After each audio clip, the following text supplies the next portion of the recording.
Préparez-vous, préparez-vous, préparez vos cœurs à recevoir la vérité. Préparez-vous à recevoir la vérité chez vous. Préparez-vous, préparez-vous, préparez vos cœurs à recevoir la vérité.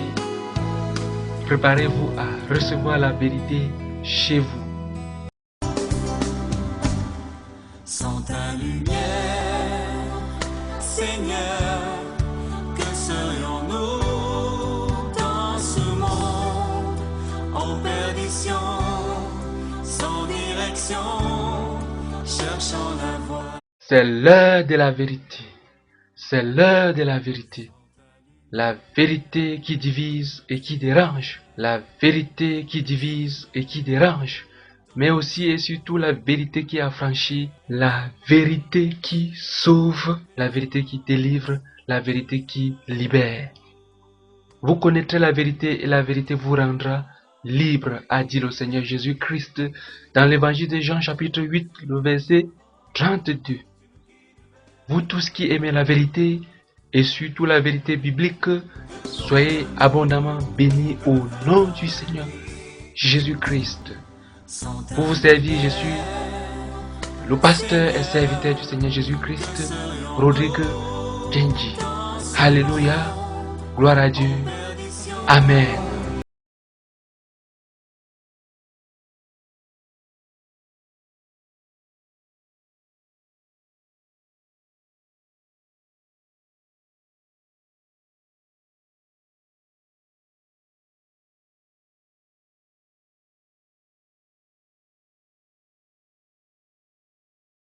Une fois de plus, chers frères et chères sœurs,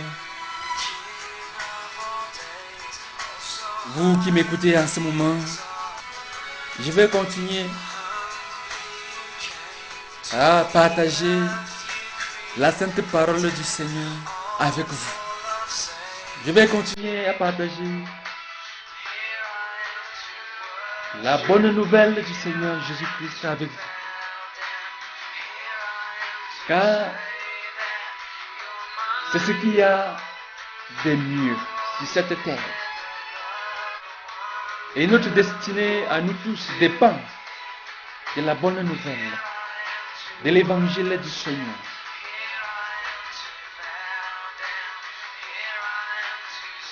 C'est pour cette raison que je ne me fatigue presque jamais lorsqu'il s'agit de vous porter la bonne nouvelle, lorsqu'il s'agit de porter la bonne nouvelle à ceux-là qui ne connaissent pas encore leur Seigneur. Maintenant, nous allons partager sur le plus grand pourquoi.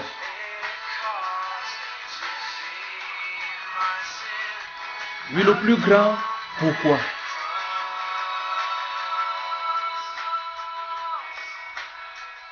Nous sommes dans un monde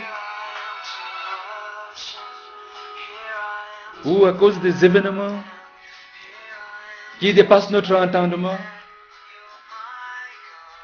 nous nous posons de multiples questions. Les gens se demandent pourquoi tant de misère et tant de souffrances dans le monde.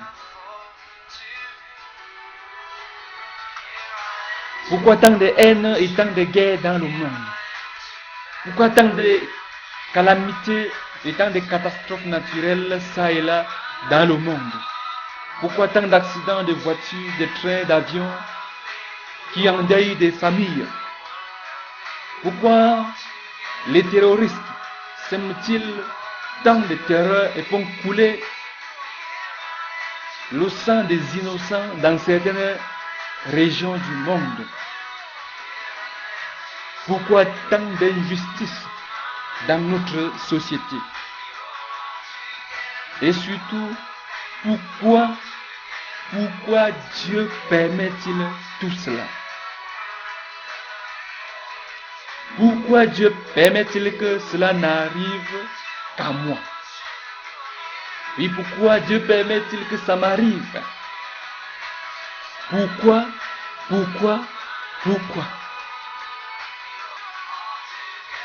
Mais il faut reconnaître que beaucoup de ces questions sont tout à fait légitimes.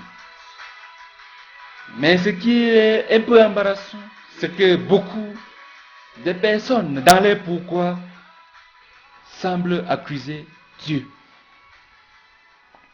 Même lorsqu'elles sont directement ou indirectement la cause de leur souffrance. Par exemple, on peut facilement voir quelqu'un qui, à cause de son infidélité et de son désordre sexuel, demander pourquoi Dieu permet-il que ce soit moi qui attrape le VIH-Sida et les maladies sexuellement transmissibles? Pourquoi, oh Dieu?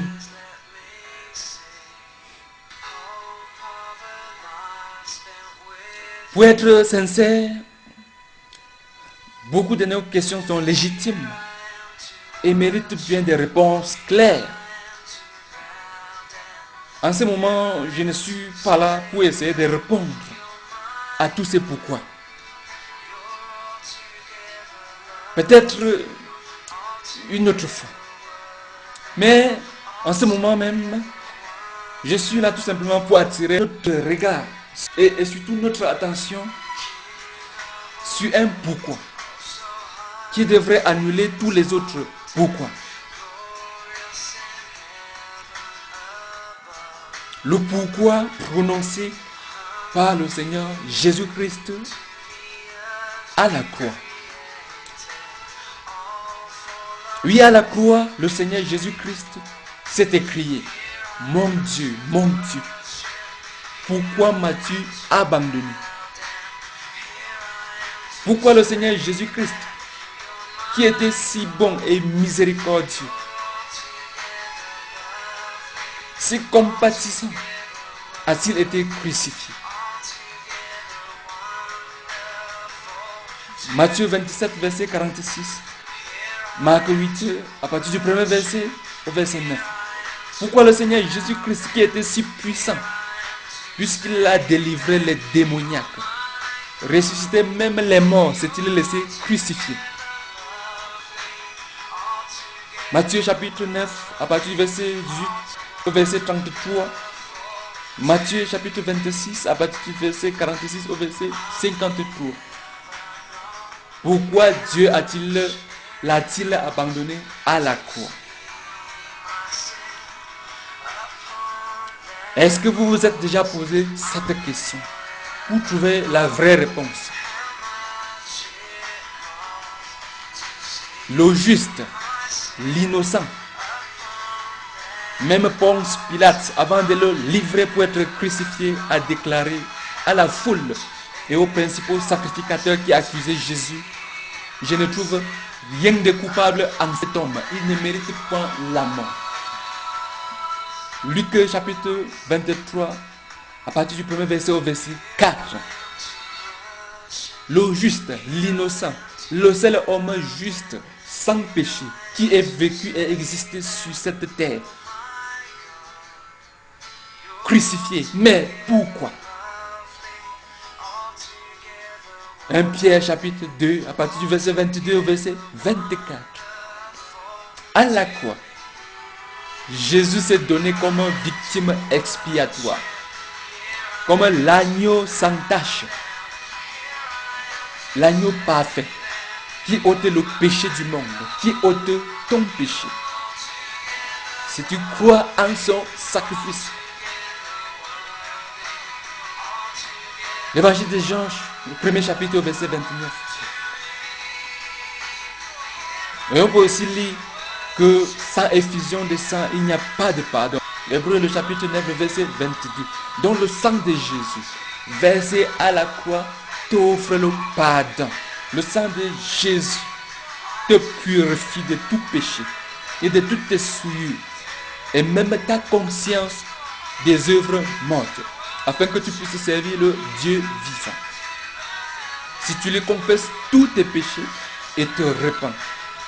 Hébreux chapitre 9, verset 14. Et aussi les versets 27 et 28. 1 Jean, le premier chapitre, le verset 9. Ou 1 Jean, chapitre 2, les deux premiers versets. Premier épître de Jean, le chapitre 2, les deux premiers versets. À la croix, Jésus s'est aussi donné en rançon pour toi. Parce qu'en tant que pécheur ou pécheresse, tu es privé de la gloire de Dieu. Et cela peut se prolonger jusque dans l'éternité où tu dois finir dans les flammes de l'étang ardent de feu si tu meurs dans cette condition de pécheur, de pécheresse qui ne veut pas se repentir. Mais tu peux avoir une très bonne relation avec ton Créateur par Jésus-Christ qui t'a racheté à un grand prix, au prix de sa vie, en se livrant lui-même à la croix pour toi. Matthieu chapitre 20, le verset 28. Romains chapitre 6, le verset 23. Ou 1 Corinthiens chapitre 6, le verset 20. Ou 1 Corinthiens chapitre 7, le verset 23. Ou même Romains 8, le premier verset. Jésus s'est aussi donné à la croix pour te délivrer de la colère de Dieu à venir. La première épître aux Thessaloniciens, le chapitre 1er, le verset 10. Jésus à la croix s'est fait malédiction pour toi, selon qu'il est écrit, maudit est quiconque est pendu au bois. Deutéronome 21, le verset 23. Et Galates chapitre 3, le verset 13. Dieu avait dit à Moïse que tout ce qui est pendu au bois représente un objet de malédiction. Dieu a abandonné Jésus à la croix parce qu'à cet instant,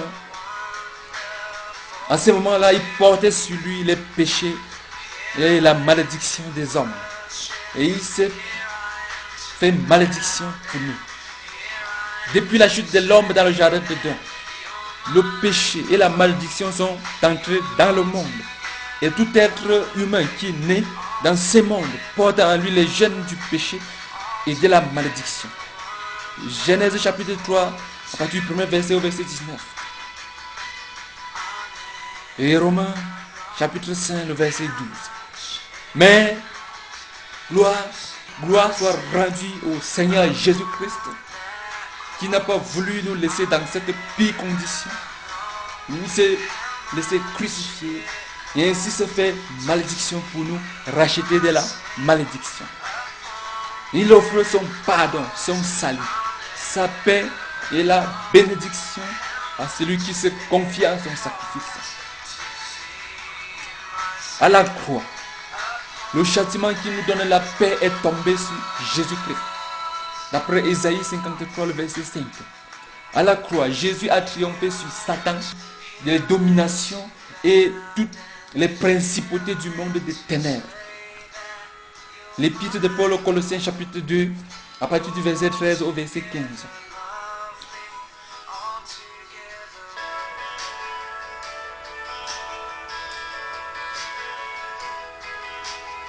Il est aussi très juste de préciser qu'après 3 jours, Jésus est ressuscité des morts. C'est pour nous justifier, pour nous rendre justes, qu'il est ressuscité.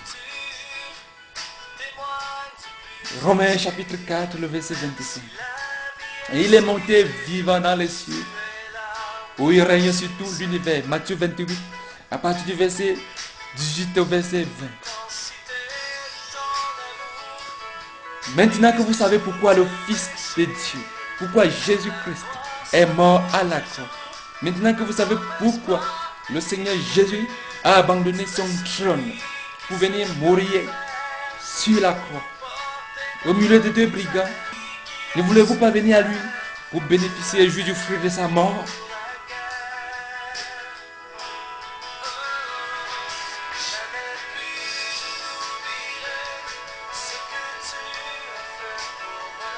Longtemps avant sa venue, Le prophète Ésaïe a dit de Jésus. Cependant, ce sont nos souffrances qu'il a portées.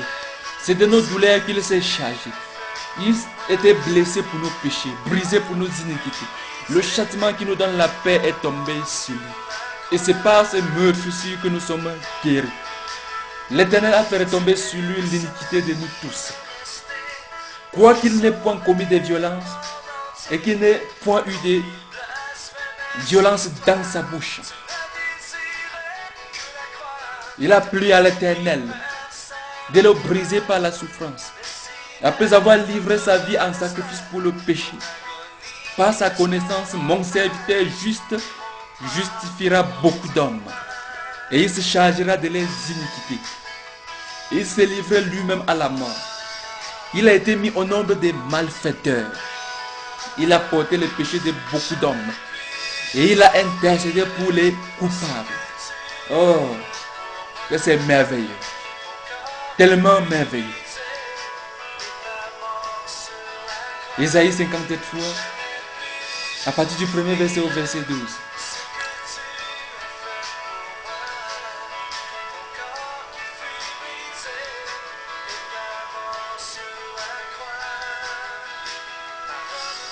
Alors si Jésus est mort pour vos péchés à la croix et pour vous sauver de la perdition, de l'étang de feu qui va survenir après le jugement dernier, pourquoi ne pas venir à lui maintenant pour être délivré de la malédiction qui vous poursuit? Beaucoup pour fuir la malédiction s'en vont chez les hommes.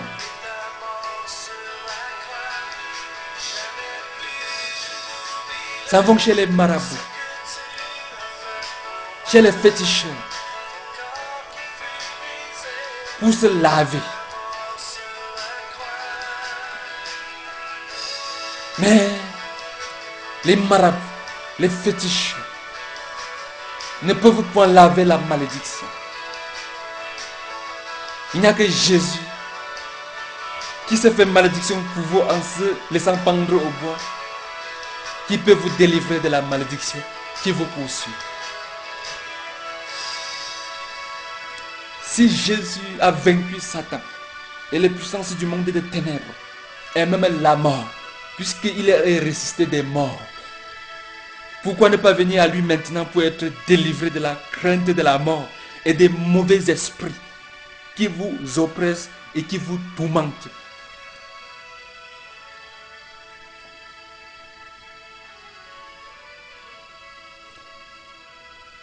Si Jésus vous a franchi, vous serez réellement libre. Alléluia. Jean chapitre 8, le verset 36. Désormais, c'est à vous de décider de ce que vous voulez faire, de votre vie, de ce que sera votre avenir et surtout votre éternité. Avec la vie pleine et abondante que nous offre le Seigneur Jésus-Christ dans sa mort et sa résurrection, qu'est-ce que vous pouvez bien espérer de mieux en demeurant dans vos péchés et en demeurant loin de lui? D'ailleurs, même la Bible nous pose cette question. Comment échapperons-nous en négligeant un si grand salut? Le salut annoncé d'abord par le Seigneur nous a été confirmé par ceux qui l'ont entendu. Et moi-même je le confirme parce que je l'ai expérimenté. Hébreux chapitre 2, le verset 13. Celui qui ne croit pas à Jésus ne verra point la vie, mais la colère de Dieu demeure sur lui. L'évangile de Jean chapitre 3, le verset 36.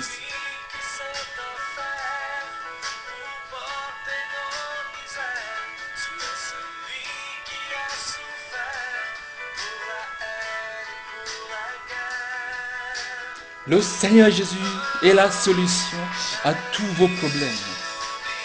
Il est aussi la réponse à toutes vos questions. Alors ne tardez plus. Venez à lui maintenant. Venez à lui maintenant. Vous pouvez lui adresser cette simple prière. Le plus important, c'est d'être sincère.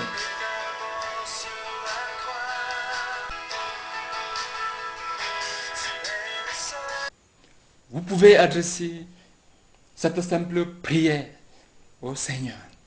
Le plus important, c'est d'être sincère. Seigneur Jésus, je sais désormais pourquoi tu es mort à la croix. C'est pour me sauver de la perdition, du jugement à venir et de l'étang de feu. C'est pour me délivrer de mes péchés et de la puissance du monde des ténèbres et de la malédiction.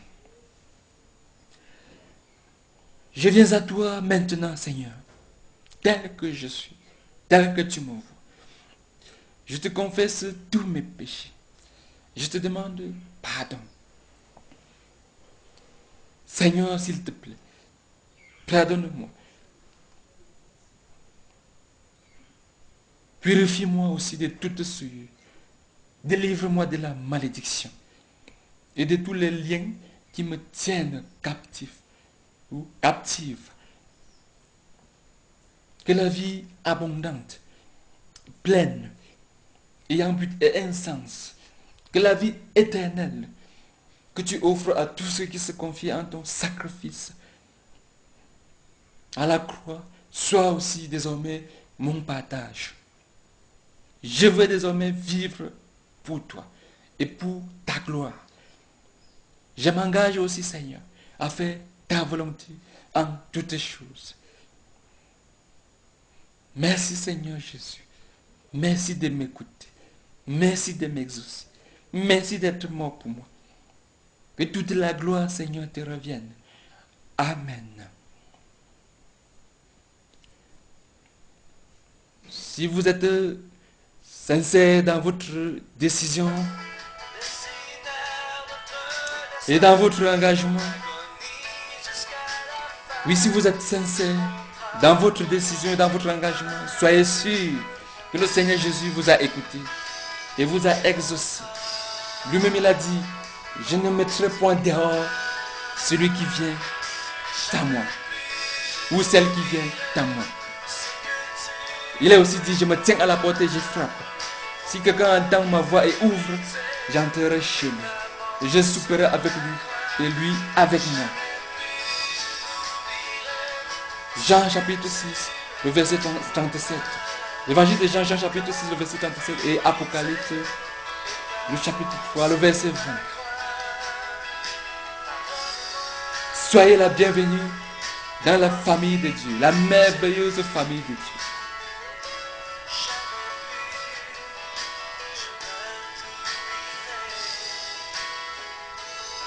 Vous pouvez aussi nous contacter pour toute aide spirituelle. Et nous serons ravis de prier pour vous et de vous soutenir dans votre décision.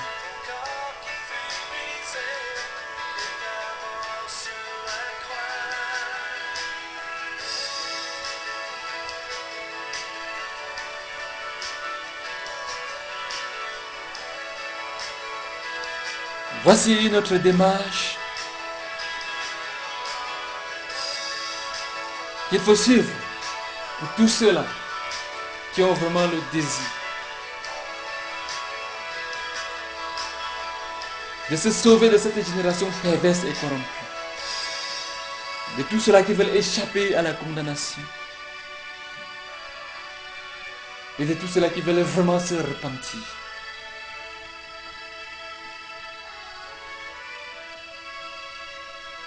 Confesse de façon spécifique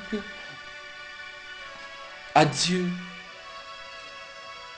et surtout sincèrement tous les péchés que tu as commis en pensée, en parole et en acte. D'après Proverbe chapitre 28, le verset 13, et d'après l'épître La première épître des Jean, le premier chapitre au verset 9. Demande à Dieu de te pardonner au nom du Seigneur Jésus-Christ, qui est mort sur la croix, là où tu aurais dû mourir à cause de tes péchés. Première épître de Pierre, au chapitre 2, à partir du verset 22 au verset 24. Décide aussi immédiatement d'abandonner ces péchés et l'ancienne vie que tu as menée jusqu'ici. Et engage-toi devant Dieu à vivre désormais en nouveauté de vie rien que pour le Seigneur. 2 Corinthiens chapitre 5, le verset 17. Et Colossiens chapitre 3, à partir du premier verset au verset 10. Et surtout, rappelle-toi que Dieu n'a rien à faire avec les hypocrites. Que tu ne peux pas jouer avec lui. Il te connaît et connaît l'état de ton cœur.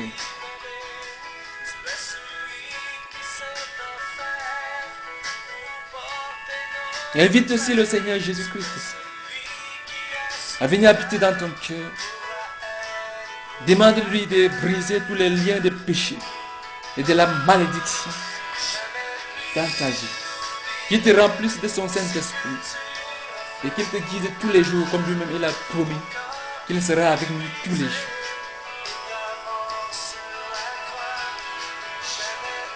Et surtout aussi,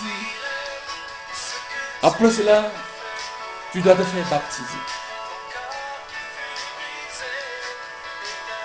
Et le vrai baptême, conforme à la parole de Dieu, c'est dans l'eau. Parce que le mot baptême, en lui seul déjà, veut dire plonger, immerger. Le temps qu'on n'a pas plongé, quelque chose ne peut pas parler de baptême.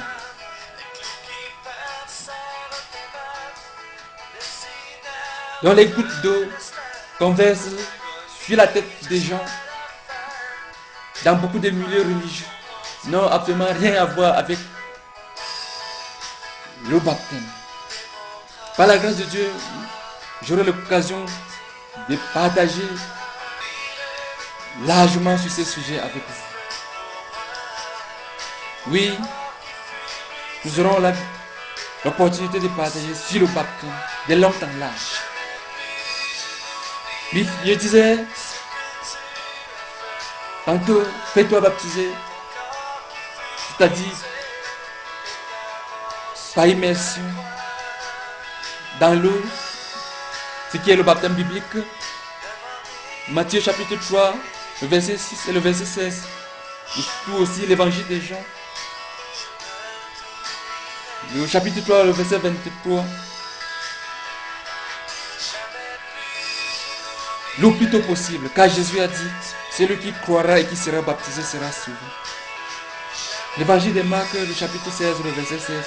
Et aussi l'acte des apôtres, à partir du verset 37 au verset 38.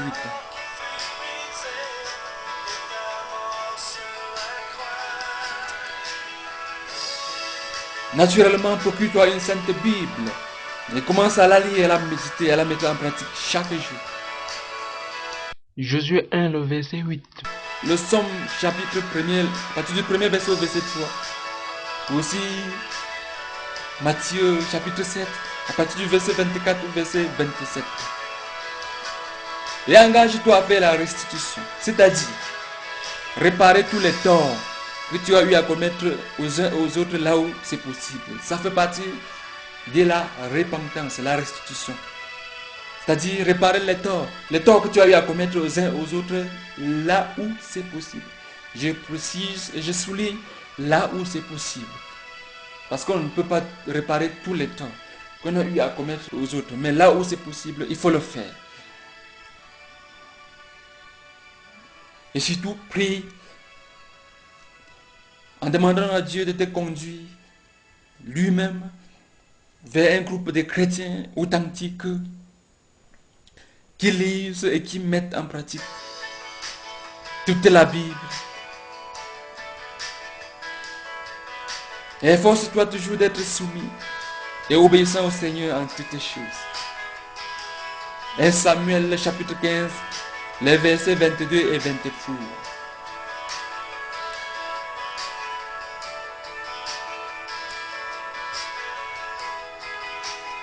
Pour partager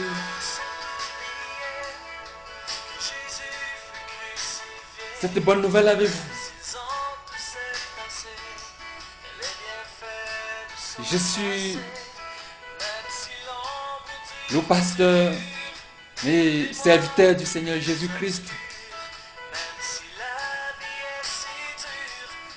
Rodrigue Djenji, domicilié à Banganti, dans l'ouest du Cameroun.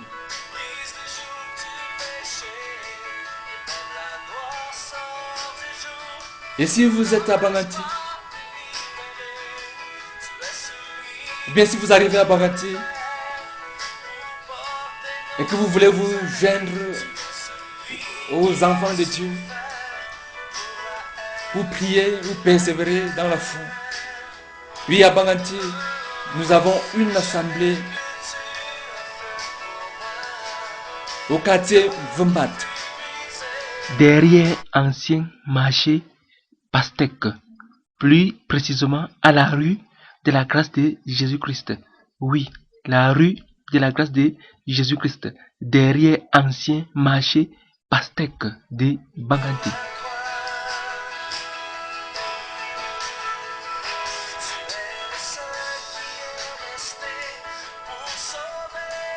Je réponds au numéro de téléphone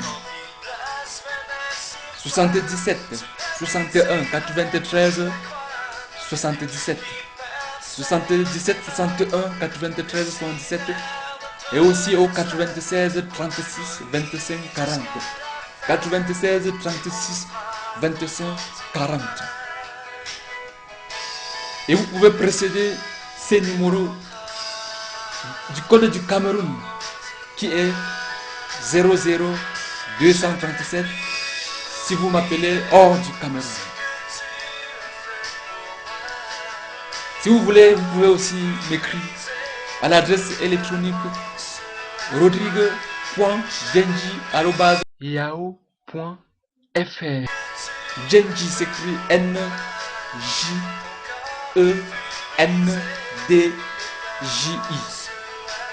rodrigue.djenji@yahoo.fr.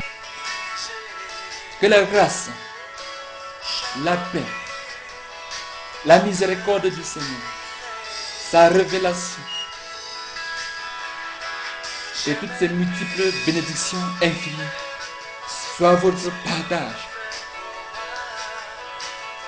Alléluia. Amen.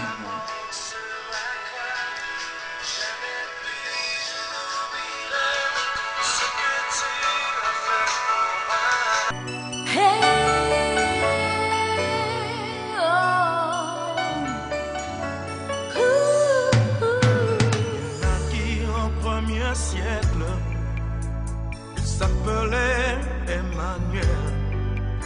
Son langage était troublant, car il parlait toujours d'amour. Ayant eu comme amis des pauvres pécheurs de Galilée, et qui le suivit jusqu'au pied de la croix. Quel immense amour! Rien ne me fait plus peur. Oh Seigneur ressuscité, je dépose ma vie à tes pieds. C'est le prix de ma liberté. Ma liberté, il rayonnait comme un soleil dans ce monde de ténèbres. Les aveugles voyaient le jour, les boîtes couraient en chantant. S'il vous plaît, ne gardez pas ce message pour vous seul. Faites tout pour le partager avec le maximum de personnes possibles autour de vous. Et je suis sûr que le Seigneur Jésus-Christ ne manquera pas de vous bénir. Amen. Je vous conseille vivement de faire une copie de ce disque et de la garder soigneusement dans un endroit sûr. Un jour ou l'autre, vous en aurez énormément besoin. J'en suis convaincu.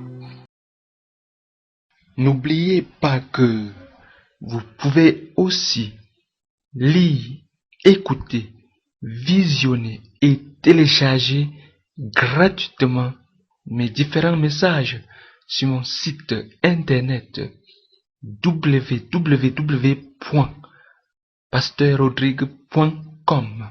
Pasteur Rodrigue, c'est en un seul mot. pasteur-rodrigue.com. Attention, attention, il est strictement interdit de modifier de quelque manière que ce soit ce message.